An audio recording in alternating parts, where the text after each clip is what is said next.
三叉水口嘅鐘樓。香港島咧特別多呢啲三叉水口，因為地形關係同埋道路嘅佈置咧，成個香港嘅北部咧不停咁樣出現呢啲 X 型嘅路口，所以喺呢啲三叉水口嘅建築物必然出現咗尖角。呢啲尖角建築物咧本身已經殺氣重重，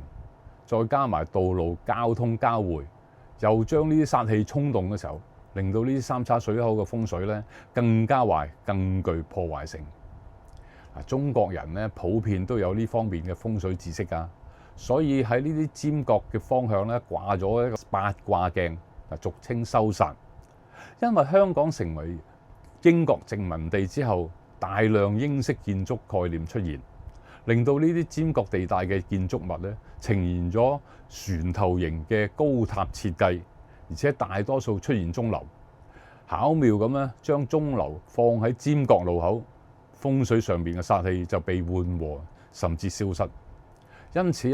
英國嘅統治下嘅香港，竟然神奇地化身成為金融重鎮，真係不無道理。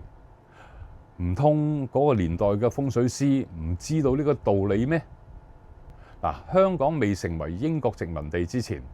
根本唔會出現咗三叉水口呢啲咁嘅道路嘅。第一係因為冇車冇馬冇馬路，第二香港本身係漁村同埋農地，